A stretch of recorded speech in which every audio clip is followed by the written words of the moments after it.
Candidates are expected to have a thorough understanding of the syllabus details outlined in the accompanying figure.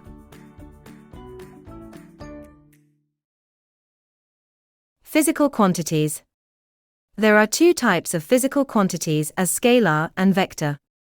All physical quantities consist of a numerical magnitude and a unit.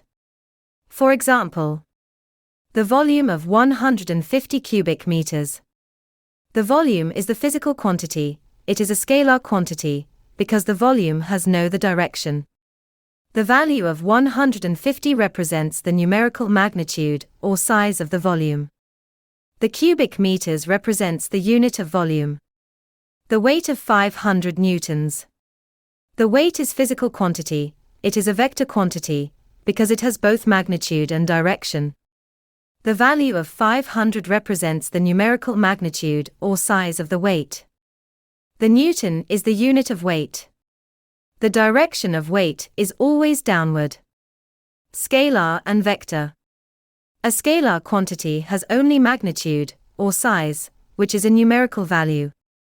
A vector quantity has both magnitude and direction. For example, some scalar quantities in physics include distance, speed, time, mass, volume, energy, and density. For example, some vector quantities in physics include displacement, velocity, acceleration, weight, force, momentum, and gravitational field strength. Distance and displacement. You don't need to know about displacement for IGCSE, but it's useful to know it. When a ball travels along a circular track from point A to point B, the distance traveled from A to B is half of the circumference of the circle. The displacement is the diameter of a circle, and its direction point from A to B, or downward or south.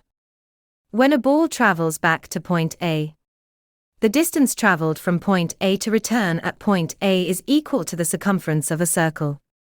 The displacement is equal to 0. This is because the ball has returned to its original position. Therefore, we can deduce that distance is the total length of the path traveled by an object. Distance is a scalar quantity, which means that it has only magnitude and no direction, and its unit is meter. The displacement is the directed distance from the start to the end points. Displacement is a vector quantity, which means that it has both magnitude and direction, and its unit is meter. Speed and velocity. Average speed is the total distance moved per unit time. Speed is a scalar quantity, which has only magnitude. Its unit is meters per second. Velocity is a speed in a given direction. Velocity is a vector quantity, which has both magnitude and direction. The unit of velocity is the same as the unit of speed, which is meters per second. The magnitude of velocity is equal to speed when an object travels in a straight line and does not change its direction. A car traveling at an initial speed of u for t seconds reaches a final speed of v and covers a distance of s meters, and its acceleration is constant. So, the average speed is u plus v over 2. Total distance moved is s. Total time is t. Therefore, u plus v over 2 equals s over t. You don't need to remember this equation. If u equals v, this means a car is traveling with constant speed. So, the average speed is v. Total distance moved is s. Total time is t. Therefore, v equals s over t. Acceleration. Acceleration is change in velocity per unit time. Acceleration is a vector quantity, which has both magnitude and direction. Its unit is meters per second squared. Therefore, the equation of acceleration is a equals v minus u over t. A is acceleration in meters per second squared. V is final velocity in meters per second. U is initial velocity in meters per second. And t is time taken in seconds. When u equals v, it indicates the car is traveling at a constant speed. The change in speed is 0, the acceleration is also 0. When v is more than u, it indicates the car is speeding up. This positive change in velocity is called acceleration. When v is less than u, it indicates the car is slowing down. This negative change in velocity is called deceleration. If a car is moving with uniform acceleration, a, we will get the equation for u, v, a, s as v squared equals u squared plus 2, a, s. If a car moves the same distance as 5 meters every second, this means that a car is traveling with constant speed of 5 meters per second, and acceleration is 0. If a car moves with increasing distance every second, this means that a car is traveling with increasing speed, and it is accelerating. If a car moves with decreasing distance every second, this means that a car is traveling with decreasing speed, and it is decelerating. Investigate the motion of a toy car. This experiment explores the relationship between the height, h, of a wooden track and the average speed of a toy car traveling down it. Begin by setting up the apparatus as shown. Securely clamp the wooden track at the desired height, h. Measure height with a meter rule, ensuring the meter rule is perpendicular to the bench. We use the set square to check that a meter rule perpendicular to the bench. Measure the distance between points A and B using a meter rule. Measure the time it takes for the car to travel distance AB using a stopwatch. Human reaction time can introduce errors when using a stopwatch. To minimize this error, repeat the time measurement at least 3 times for each height, h, and calculate the average time. Always release the car from the same starting point, A. Record your results in a table similar to the one shown. To find the average speed, you will use the equation. Average speed equals distance moved AB divided by time taken. Distance time graph. The graph of distance against time as shown here. We draw a right triangle. Here is change in x, and the x-axis represents time. Here is change in y, and the y-axis represents distance. The gradient of graph is the ratio of the change in y-axis to change in x-axis. So, it is the ratio of the change in distance to change in time. Since the gradient of the graph is the speed of the object, a horizontal line graph with 0 gradient indicates the speed is 0 and no acceleration. So, the object is at rest. A straight line graph with constant gradient indicates the object is moving at a constant speed and no acceleration.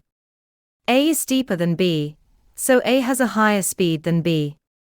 A curved graph with an increasing gradient indicates the object is moving at increasing speed, and it is accelerating. A curved graph with a decreasing gradient indicates the object is moving at decreasing speed, and it is decelerating. Finding the speed and average speed using distance time graph. The distance time graph is shown here. Between A to B shows that the gradient is increasing, so the speed is also increasing, and the object is accelerating. Between B to C shows that the gradient is constant, so the speed is also constant, and the acceleration is 0.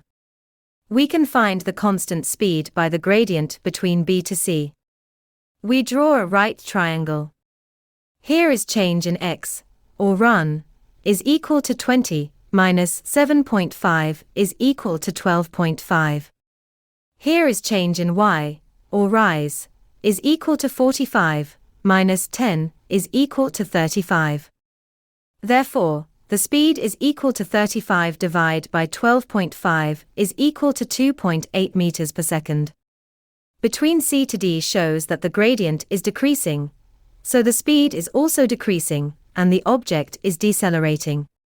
Between D to E shows that the gradient is 0, so the speed is 0, no acceleration, and the object is at rest. We can find the average speed between A to E by the total distance divided by total time taken. The total distance is 60 meters. The total time is 35 seconds. Therefore, the average speed is equal to 60 divided by 35 is equal to 1.71 meters per second. Velocity time graph. The graph of velocity against time as shown here. We draw a right triangle. Here is change in x, and the x-axis represents time. Here is change in y, and the y-axis represents velocity. The gradient of velocity time graph is the ratio of the change in y-axis to the change in x-axis. So, it is the ratio of change in velocity to change in time. Since the gradient of the graph is the acceleration of the object, the area under graph is the half of u plus v times t. This is the average velocity, or speed. Since the area under graph is the distance moved, the speed at any point is simply found by reading the value off the velocity axis. This is because velocity is speed in a given direction, their magnitude are equal when an object travels in a straight line and does not change its direction. A horizontal line graph at the x-axis, with zero gradient indicates the acceleration is zero and a speed is zero, so the object is at rest. A horizontal line graph, with zero gradient indicates the acceleration is zero and the object is moving at constant speed of u. Since the distance moved is the area under graph, which is u times t. A straight line graph, with a positive constant gradient indicates the acceleration is constant, and the object is moving at increasing speed. We can find the acceleration from v minus u over t. And the distance moved is the area under the graph, which is half of sum of u and v times t. A straight line graph, with a negative constant gradient indicates the deceleration is constant, and the object is moving at decreasing speed. We can find the acceleration from v minus u over t. And the distance moved is the area under the graph, which is half of sum of u and v times t. A curved graph, with an increasing gradient indicates the acceleration increases, and the object is moving at increasing speed. A curved graph, with a decreasing gradient indicates the acceleration decreases, and the object is moving at increasing speed. Finding the acceleration and distance moved using velocity time graph. The velocity time graph is shown here. Between A to B shows that the gradient is increasing, so the acceleration is also increasing, and the speed increases. Between B to C shows that the gradient is positive constant, so the acceleration is also constant, and the speed increases. We can find the constant acceleration by the gradient of graph. We draw a right triangle. Here is change in x, or run, is equal to 20, minus 7.5 is equal to 12.5. Here is change in y, or rise, is equal to 50, minus 10 is equal to 40. Since the acceleration is equal to 40 divided by 12.5 is equal to 3.2 meters per second squared. Between C to D shows that the gradient is decreasing, so the acceleration decreases, and the speed increases. Between D to E shows that the gradient is zero, so no acceleration, and the speed is constant at 60 meters per second. Between E to F shows that the gradient is negative constant, so the deceleration is constant, and the speed decreases. We can find the constant deceleration by the gradient of graph. We draw a right triangle. Here is change in y, or rise, is equal to 0, minus 60 equals minus 60. Here is change in x, or run, is equal to 45, minus 32.5 is equal to 12.5. Since the deceleration is equal to minus 60 divided by 12.5 equals minus 4.8 meters per second squared. We can find the average speed by the total distance moved divided by total time taken. The total distance moved is equal to the area under graph. The area under between A to B is approximately to area at here. So we combine area under graph between A to B with area under between C to D as a rectangle. Since the area of this rectangle is equal to 60 times 7.5 is equal to 450 meters. Area under graph between B to C forms a trapezium shape. So it is equal to 0.5 times sum of 10 and 50 and times 12.5 is equal to 375 meters. Area under graph between D to E to F form a trapezium shape. So, it is equal to 0.5 times sum of 15, and 17.5 times 60 is equal to 675 meters. The total area under graph is equal to 375 plus 450 plus 675 is equal to 1,500. The average speed is equal to 1500 divided by 45 is equal to 33.3 meters per second, rounded to 3 significant figures.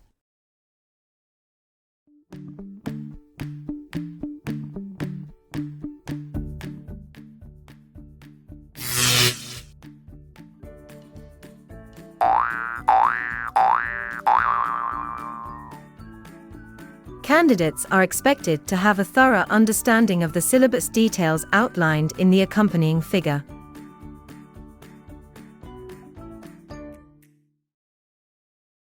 Forces. Force is a vector quantity that has both magnitude and direction. Its unit is the newtons. Effects of the forces on object. When forces act on an object, they can cause the object to change in shape, direction of moving, speed. Forces can be categorized into two main types: contact forces and non-contact forces. A contact force is a force that acts between two objects that are physically touching each other. When two objects collide or come into contact, they exert a force on each other. This force can cause a change in motion, direction, or shape of the objects. When your hand pushes the box, a contact force propels the box forward. This is called the pushing force. Normal reaction force is the perpendicular force that acts on an object when it is in contact with a surface. When you place a box on a table, the table exerts an upward force, normal force, to hold the book against gravity. Tension is the force in a string, spring, rubber band, or wire when it is stretched or compressed. When you pull a box with a rope to create tension in the rope. This tension is the pulling force transmitted through the length of the rope. Friction is the force that opposes the relative motion between two surfaces in contact. When you push a box, or pulling a box along the floor with a rope, friction acts in the opposite direction of your applied force. Air or liquid resistance, also known as drag force, is a resistive force that acts on an object moving through air or liquid. Upthrust force, or buoyancy force, is the upward force that acts on an object that is partially or fully submerged in a fluid. A non-contact force is a force that acts between two objects that are not physically touching. Non-contact forces act through a field, which is an invisible region of space that surrounds an object and exerts a force on other objects within that field. The gravitational force, or weight, due to the gravitational field strength of Earth. Its direction is always downward. Earth's gravity pulls objects towards its center, even without touching them. We can calculate the weight of the object using the equation W equals mg, where W is weight in newtons, m is mass in kilograms, and g is gravitational field strength in newtons per kilogram. Electrostatic force is the force between the charged objects. Charged objects attract or repel each other depending on their charges and distance between them. Like charges repel, unlike charges attract. Magnetic force is the force between the magnets.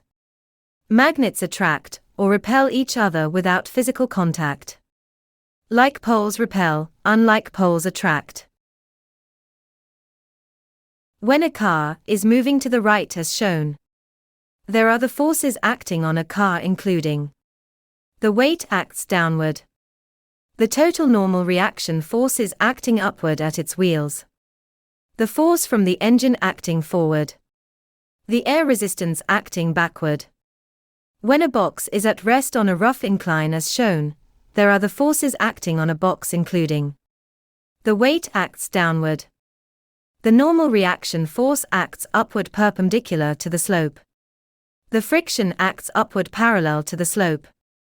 When we pull a box with a rope along the incline, causing the box to move up the incline, there are forces acting on the box including the tension acts up along the slope.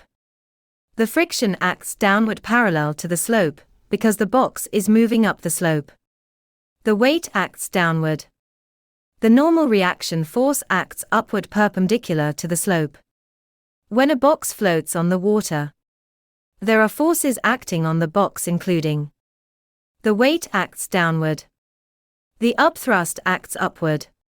When a metal sphere is moving downward through the water, there are forces acting on the metal including the weight acts downward. The upthrust acts upward. The water resistance acts upward. Resultant force. The resultant force, or net force, is the single force that has the same effect as all the other forces acting on an object combined.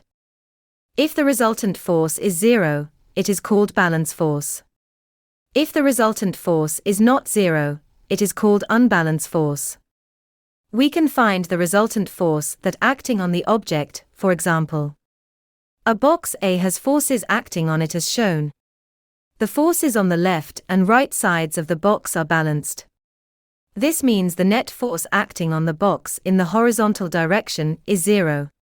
In the vertical direction, the resultant force can be found by subtracting the downward force, 22 newtons, from the upward force, 14 newtons.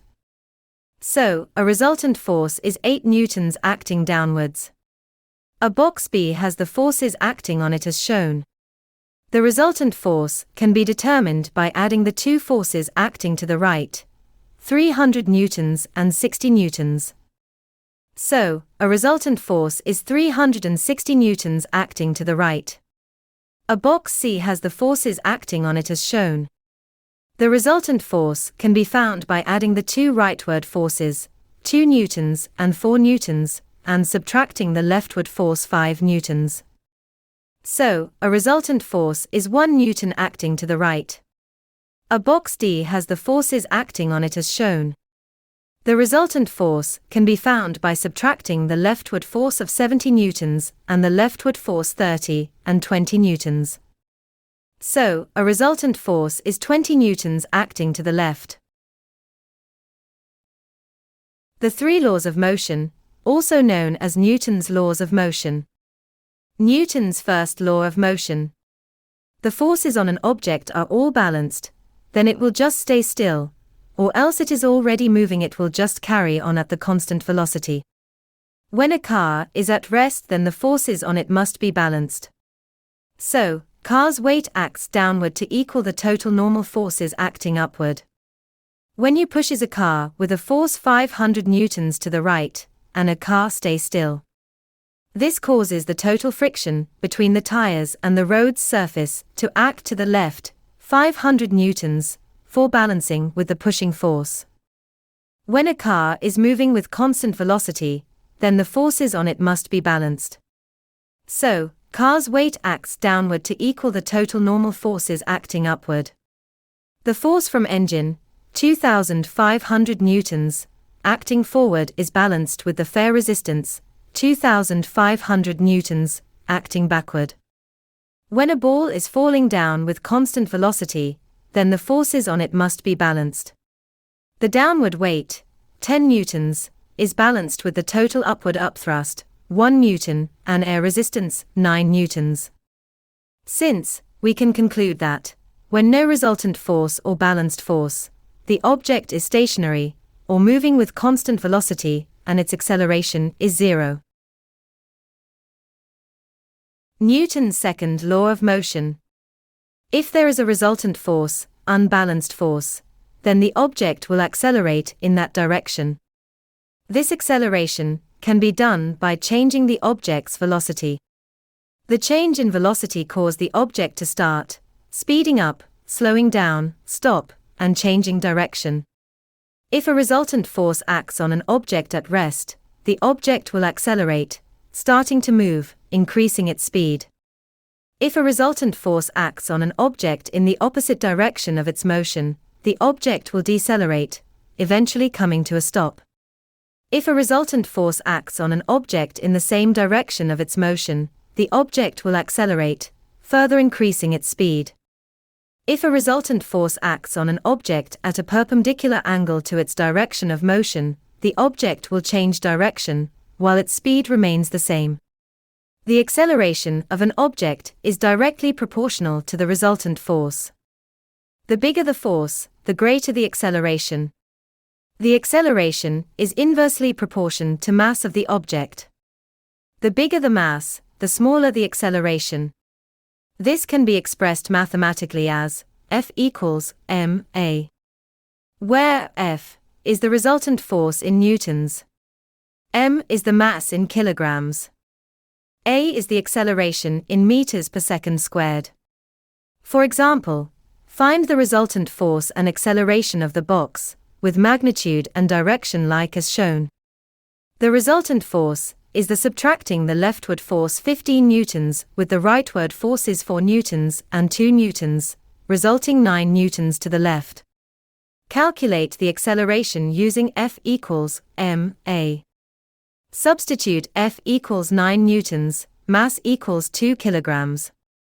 Then A equals 9 divided by 2 is equal to 4.5 meters per second squared to the left. Newton's third law of motion. When object A exerts a force on object B, then object B exerts an equal and opposite force on object A. A pair of forces must be equal in magnitude, opposite in direction, and act on different objects.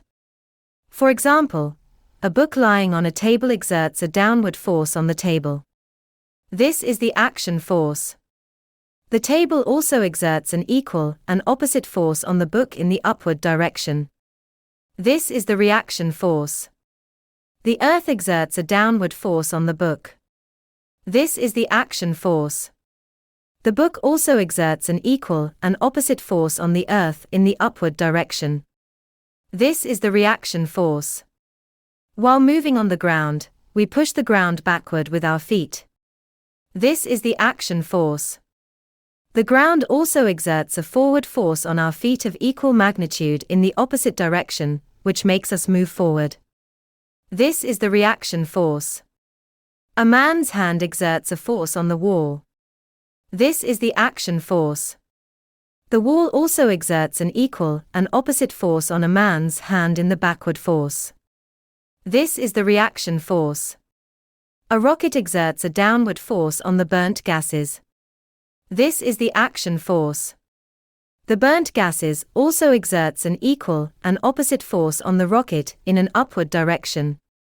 This is the reaction force. Friction. Friction is a force that opposes the movement of an object. It acts in the direction opposite to the motion.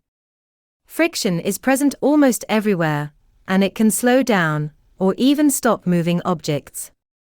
This happens because friction converts kinetic energy into thermal energy. If there's no force propelling an object forward, friction will eventually slow it down to a complete stop.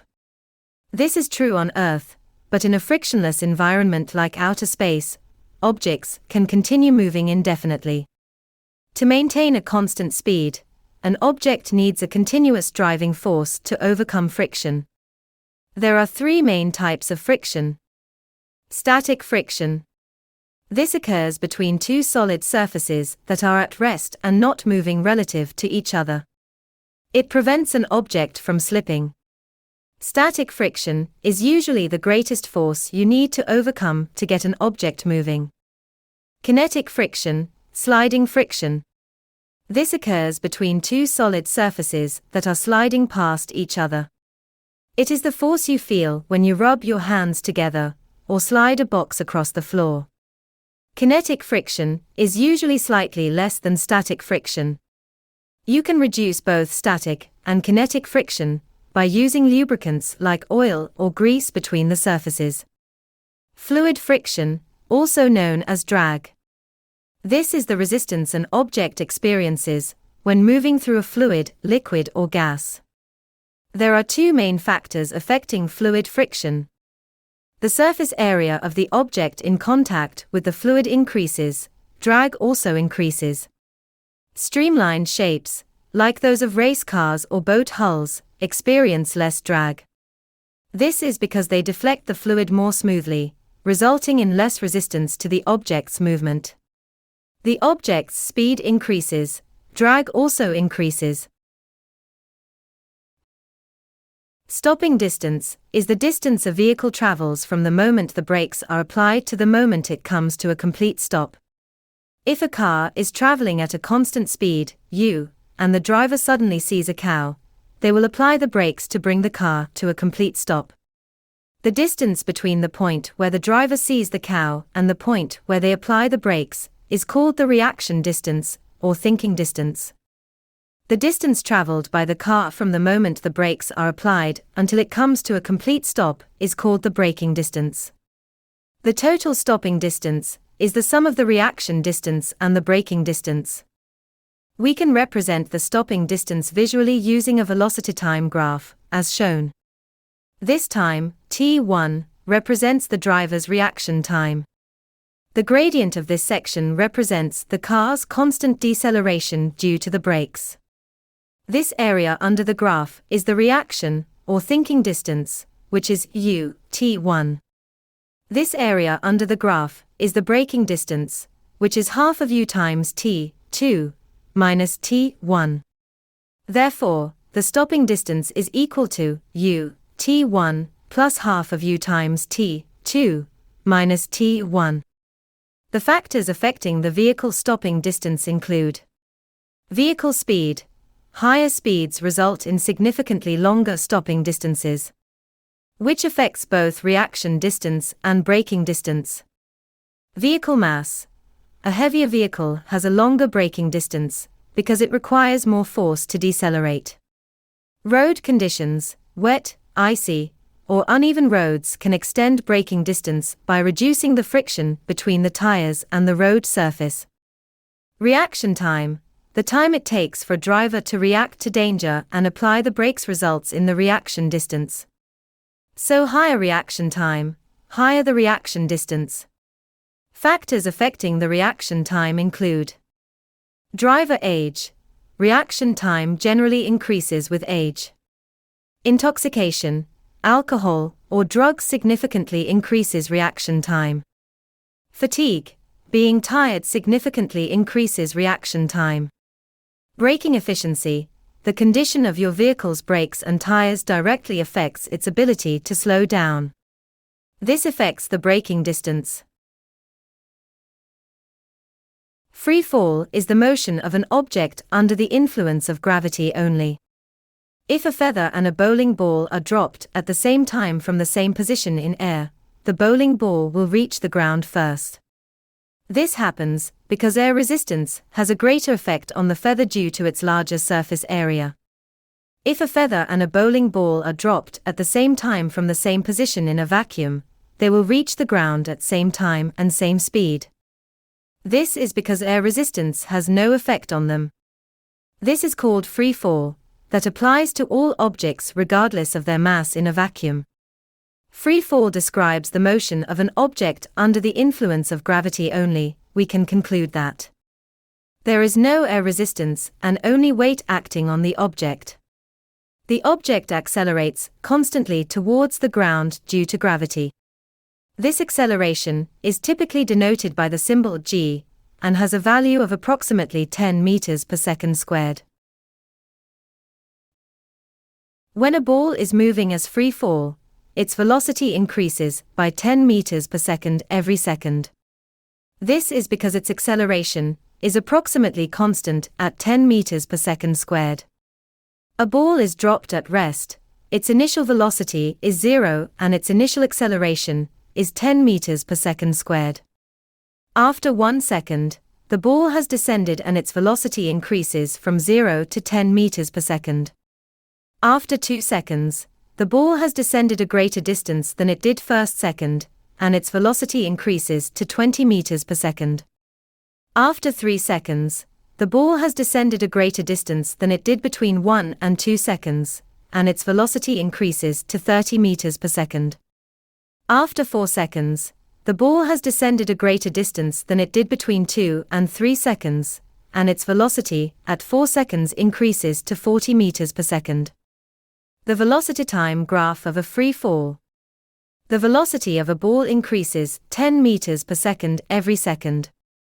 Therefore, we plot the graph with the following points. Time 1 second, velocity is 10. Time 2 seconds, velocity is 20. Time 3 seconds, velocity is 30. Time 4 seconds, velocity is 40. Then we draw a straight line from the origin. The velocity time graph shows that the gradient is constant, which indicates that velocity increases with constant acceleration of 10 meters per second squared. We can find the distance moved of the ball from the area under the graph. Distance moved between 0 and 1 second equals 0.5 times 1 times 10 is equal to 5 meters. Distance moved between 1 and 2 seconds equals 0.5 times sum of 10 and 20 and times 1 is equal to 15 meters.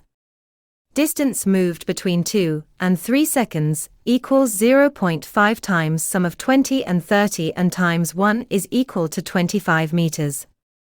Distance moved between 3 and 4 seconds equals 0.5 times sum of 30 and 40 and times 1 is equal to 35 meters.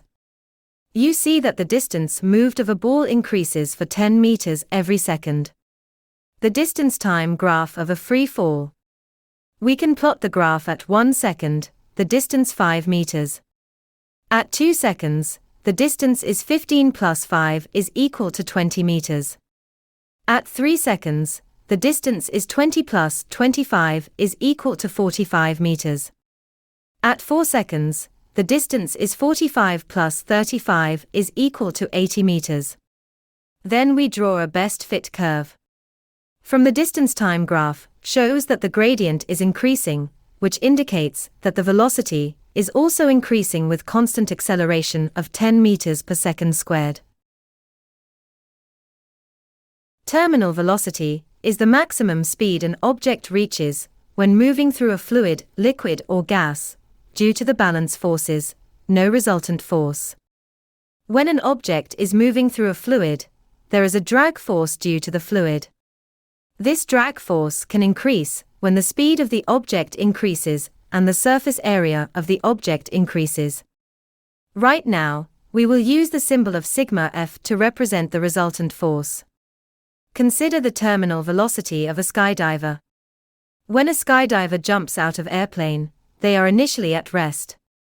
Drag force is 0 because their speed is 0. Only weight acts on them downward, so the resultant force is equal to their weight.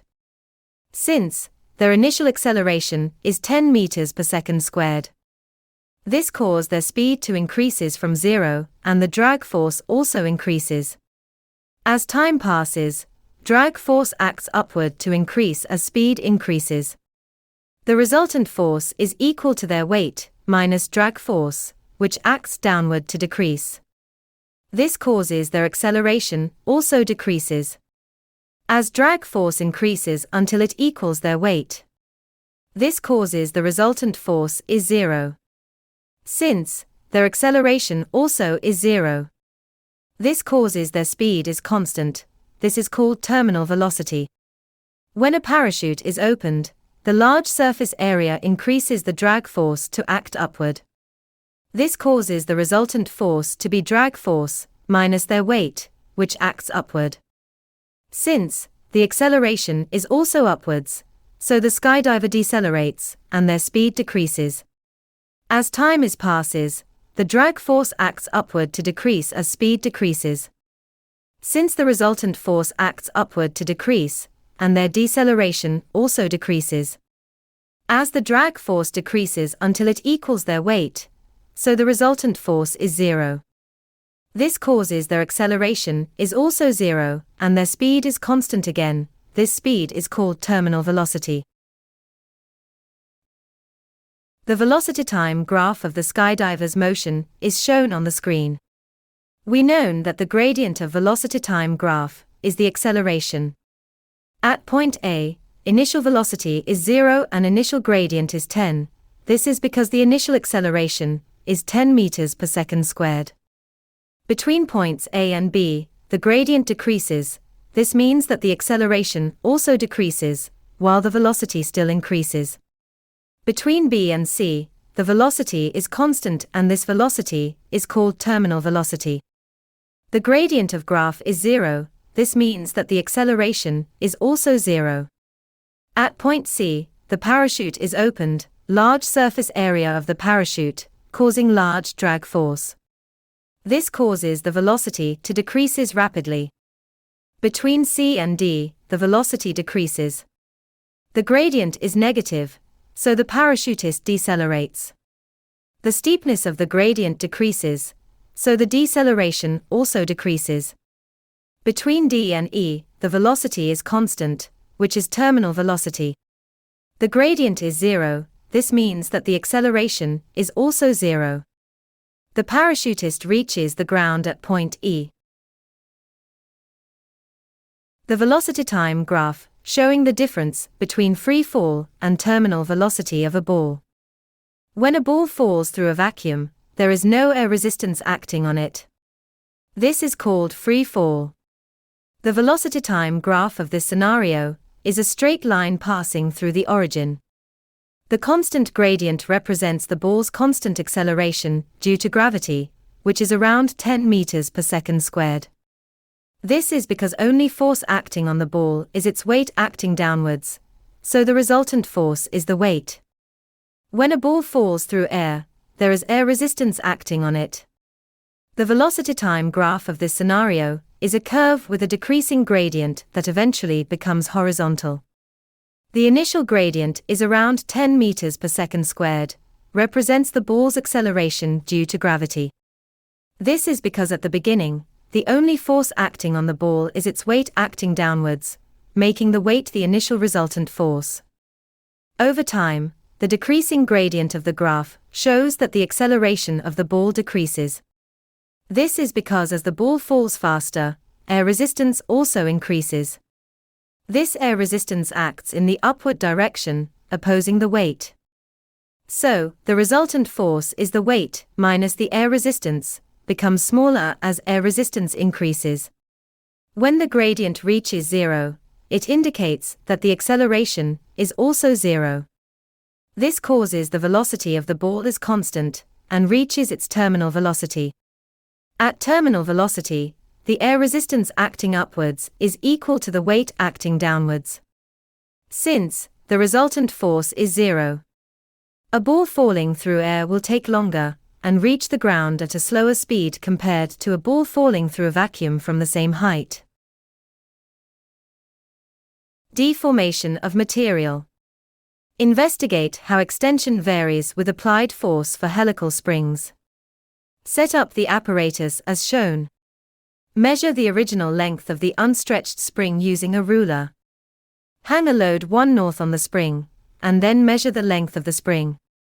Calculate the extension by subtracting the length from the original length. Repeat the experiment for addition loads of 2 newtons, 3 newtons, 4 newtons, 5 newtons and 6 newtons. Record the results of the length of the spring and its extension in the table. Plot the graph of the load in newtons against the extension in centimeters as shown. We can conclude the results from the graph as follows. Here the result is a straight line graph passing through the origin of the axis. This shows that the spring obeys Hooke's law. Hooke's law states the extension of the spring, string or wire is directly proportional to the force, or load. In this region, the spring is not obeys Hooke's law. At this point is called the limit of proportionality. It is the point where the spring stops obeying Hooke's law and starts to stretch more for each increase in the load force. At this point is called the elastic limit. If the spring is stretched beyond its elastic limit, it will not return to its original length when the weights are removed. Investigate how extension varies with applied force for elastic bands. We set up the apparatus, as shown, to investigate how an elastic band stretches under load.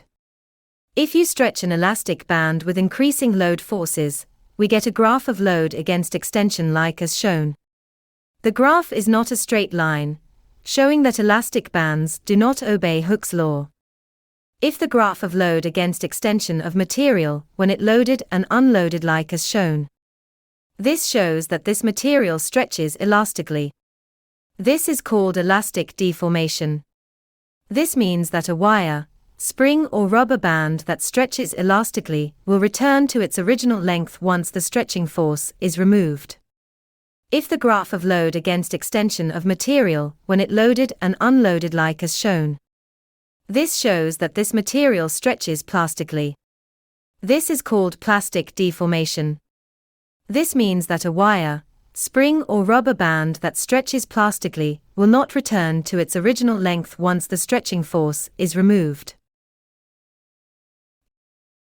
Momentum is a measure of the tendency of an object to keep moving, or of how hard it is to stop it moving. Momentum is defined as the product of mass and velocity. We can write the equation of the momentum as P equals mv, where P is momentum in Newton second or kilogram meter per second. M is mass in kilograms. V is the velocity in meters per second. Momentum is a vector quantity due to the velocity is vector. So the direction of momentum is same as the direction of velocity. For example, a 1200 kilogram car is stationary, so its momentum is 0. This is because its velocity is 0. When this car is moving with 25 meters per second, its momentum is 1,200 times 25 is equal to 30,000 kilograms meter per second. The same car is moving and it has momentum of 45,000 kilograms meter per second.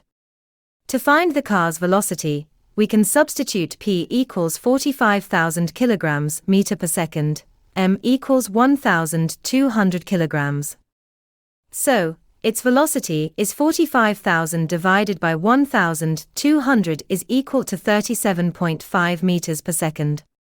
Momentum, Newton's second law of motion and acceleration. From Newton's second law of motion, F equals ma.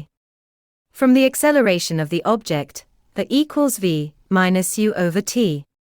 We combine two equations together as we get F equals mv minus mu over t. This is the change in momentum per unit time. We can conclude that the resultant force is the rate of change in momentum. We can write the equation as shown, where F is the resultant force in Newton, mv is final momentum, mu is initial momentum, t is time in second. First example, a 2,000 kilograms car accelerates from 10 meters per second to 25 meters per second in 10 seconds. What resultant force produced this acceleration? We substitute m is 2,000 kilograms, v is 25 meters per second, u is 10 meters per second, and t is 10 seconds. So, the resultant force is 3,000 newtons. Second example. The first stage of the type of rocket used in moon missions provides an unbalanced upward, away from the Earth, force of 30 meganewtons, and burns for 2.5 minutes. Calculate the increase in the rocket's momentum that results. Convert 30 meganewtons into newtons, it is 30 times 10 to the power of 6 newtons. Convert 2.5 minutes into seconds. It is 2.5 times 60 is equal to 150 seconds. Change in momentum is m, v, minus mu equals Ft. So, increase in momentum equals 30 times 10 to the power of 6 times 150 is equal to 4.5 times 10 to the power of 9 kilograms meters per second. If the rocket has a mass of 3,000 tons, what is the velocity of the rocket after the first stage has completed its burn? Convert 3,000 tons into kilograms. It is 3,000 times 1,000 is equal to 3 times 10 to the power of 6 kilograms. The rocket starts from rest, so U equals 0 and then mu equals 0. Increase in momentum equals mv. Substitute the increase in momentum equals 4.5 times 10 to the power of 9, and m equals 3 times 10 to the power 6. So, v equals 1,500 meters per second. Momentum in collision. The total momentum of objects that collide remains the same. This is called the conservation of momentum. Since total momentum of the system before collision is equal to the total momentum of the system after collision. Let's consider a moving ball A with mass m1 rolls towards stationary ball B with mass m2. So, total momentum before collision is m1u. The balls after the collision have the velocities as shown. So, total momentum after collision is m1 v1 plus m2 v2. During the impact, each ball exerts a force on the other with equal in size and opposite in direction. This is because Newton's 3 law about action and reaction as shown. The forces act each ball for the same amount of time. This means that F times t for each is the same size, but opposite in direction. Since the change in momentum of ball A is equal in size, but opposite direction with the change in momentum of ball B. So, total momentum before collision is equal to total momentum after collision. For example, find the speed of ball B after the collision like as shown. We given the sign of velocity's direction to the right is positive, and to the left is negative. The total momentum before collision is the sum of ball A's momentum and ball's B momentum, which is 0.4 times 2.5 plus 0.6 times minus 1.2. It is equal to 0.28 kilograms meters per second. The total momentum after collision is 0.4 times minus 0.5 plus 0.6 times v. It is equal to minus 0.2 plus 0.6 ev kilograms meters per second. The total momentum before collision is equal to the total momentum after collision, and then v is 0.8 meters per second, to the right due to the positive sign. Therefore, speed of ball B after collision is 0.8 meters per second. Momentum in explosion. The conservation of momentum principle can be applied to explosions. The total momentum of the system before the explosion is equal to the total momentum of the system after the explosion, although there will be a significant increase in the total kinetic energy of the fragments. An explosion involves a rapid release of energy, causing an object to break apart into pieces that fly in different directions. Let's consider an object with mass m that is stationary before the explosion, so its momentum is 0.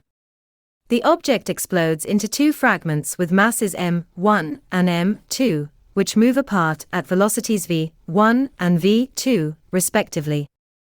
The total momentum after the explosion is the sum of the momenta of the two fragments, m1 v1 plus m2 v2. Momentum is conserved when during explosion. So, total momentum before explosion equals total momentum after explosion. Then, 0 equals m1 v1 plus m2 v2. And m1 v1 equals minus m2 v2. This equation tells us that the momentum of fragment m1 is equal in magnitude, but opposite in direction to the momentum of fragment m2. As the rocket burns the fuel, generating hot gases that are ejected at high speeds from the rocket. This produces the momentum large amount of fast-moving gases out of the back of the rocket. So, the rocket gains an equal amount of momentum in the opposite direction to that of the moving exhaust gases. Momentum in safety car. A larger force means a faster change of momentum, and so greater acceleration. Likewise, if someone's momentum changes very quickly, like in a car crash, the forces on the body will be very large, and more likely to cause injury. Cars are now designed with various safety features that increase the time over which the car's momentum changes in an accident. Crumple zones, airbags, and seat belts in a car increase the collision time. Crumple zones on impact, increasing the impact time taken for the car to stop. Airbags slow you down more gradually, increasing the impact time. This reduces the force acting on the body. Seat belts stretch slightly, increasing the time taken for the wearer to stop. This reduces the forces acting on the chest. For example, a car traveling at 20 meters per second collides with a wall and is brought to rest in just 0.02 seconds. A man in the car has a mass of 50 kilograms. He experiences the same deceleration when he comes into contact with a hard surface in the car, such as the dashboard or the windscreen. What force does the person experience? To find the force acting on the person by this equation, we substitute m is 50 kilograms, v is 0 meters per second, u is 20 meters per second, and t is 0.02 seconds. So, the resultant force is 50,000 newtons. Turning effect of forces is a measure of the moment forces. When forces act around a fixed point called a pivot, they have turning effects called moments. We use these effects all the time in everyday life for some everyday examples as a spanner, or wrench, uses to loosen a nut. You apply a force that creates an anticlockwise moment, helping you turn the nut. A claw hammer uses to remove a nail. The force applied on the handle to create the moment of force. A scissors work by applying two opposing forces that create a moment, causing the blades to come together and cut through a material. A seesaw pivots on a central point, and the moment created by children sitting on either end determines its clockwise or anticlockwise movement.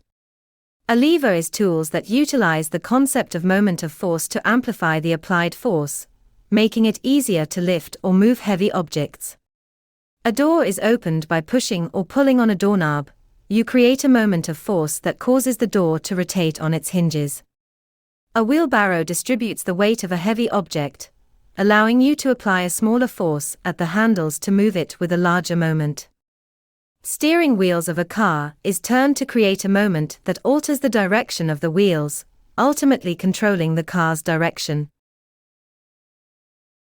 Moment of forces is defined as the product of force and perpendicular distance between line of action and pivot. We can write the equation as m equals F d, where m is the moment of force in Newton meter, F is force in newtons, d is perpendicular distance from pivot in meters. For first example, a 4 newtons force acts on the light beam at a perpendicular distance of 3 meters from the pivot. This causes the clockwise moment to be 3 times 4 is equal to 12 newton meters about the pivot. Second example, a 3 newtons force acts on the light beam at a perpendicular distance of 2 meters from the pivot. This causes the anticlockwise moment to be 3 times 2 is equal to 6 newton meters about the pivot. Third example, a 4 newtons force acts at the end of beam along pivot, as shown.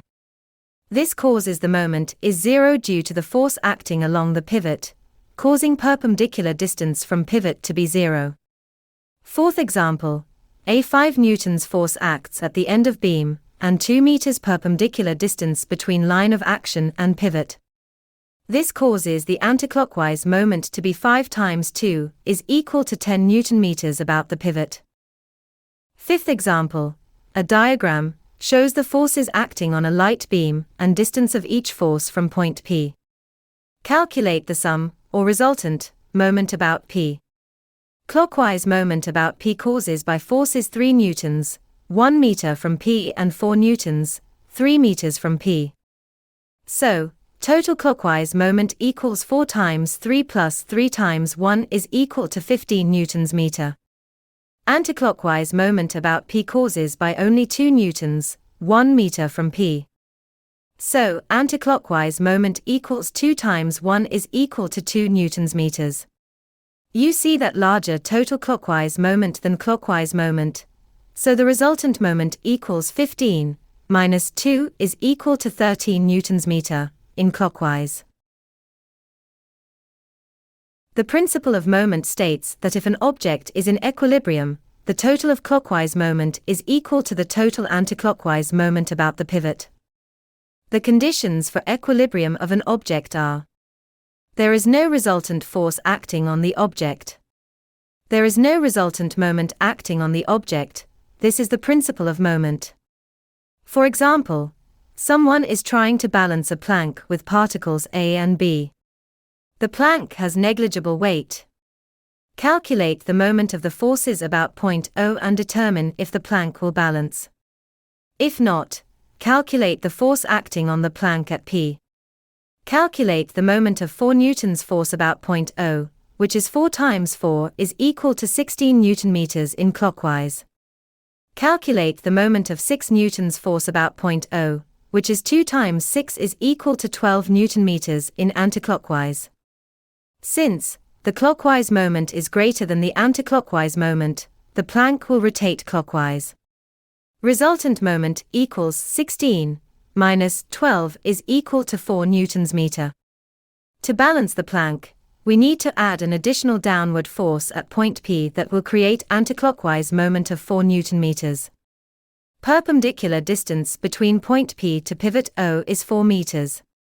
So, force F equals 4 divided by 4 is equal to 1 newton. Therefore, the plank will balance if a force of 1 newton is applied downward at point P. Center of gravity. The center of gravity is sometimes called the center of mass. It is the point where the whole of the weight of the object appears to act. The weight of all object acts through the center of gravity. For example, the center of gravity of the human is about here. The center of gravity of an apple is about here. The center of gravity of a magnet is here.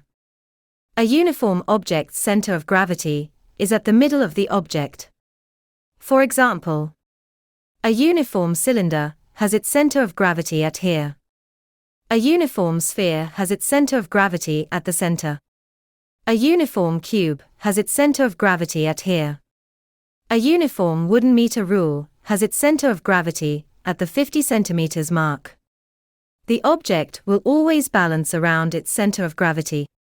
For example, the wooden meter rule is balancing on the pivot at the 50 centimeters mark, like as shown. You can try balancing a pencil on your finger, like as shown. The people is walking on the rope, like as shows.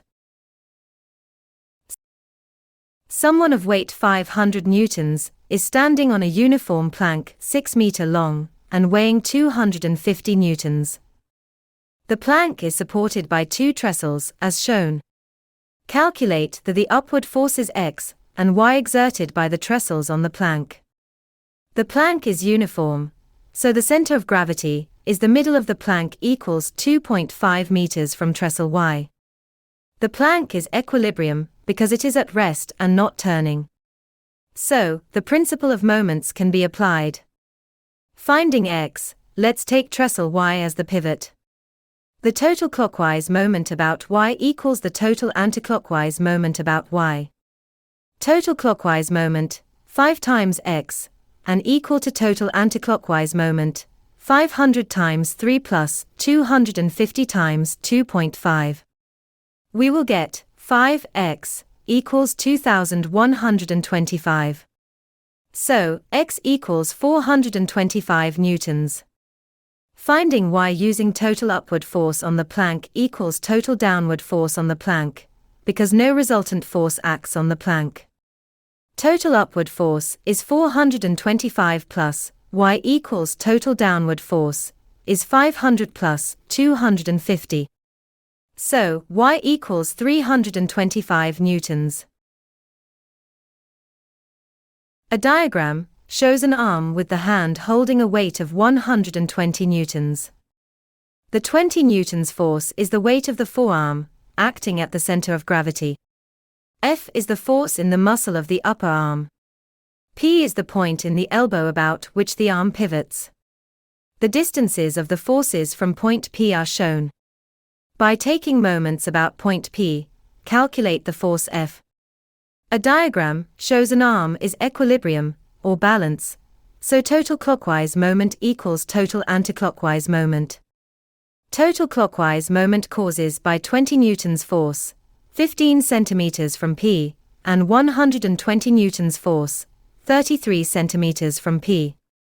So, total clockwise moment is 20 times 15 plus 120 times 33, is equal to 4,260 newtons meter. Total anticlockwise moment is force F times 2. Therefore, force F is 4,260 divided by 2 is equal to 2,130 newtons. A force acts on the forearm at point P. Calculate this force and state its direction. We can apply the total upward acting on arm equals total downward force acting on arm, due to equilibrium of arm. Total upward force equals 2,130 newtons. Total downward force equals 20 plus 140 is equal to 140 newtons. Total upward force is more than total downward force. To balance the arm, we need to add an additional downward force at point P. The magnitude of this force equals 2,130 minus 140 is equal to 1,990 newtons. I hope you found this video helpful.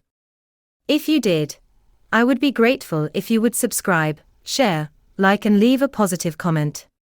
Your support will encourage me to create more content. Thank you.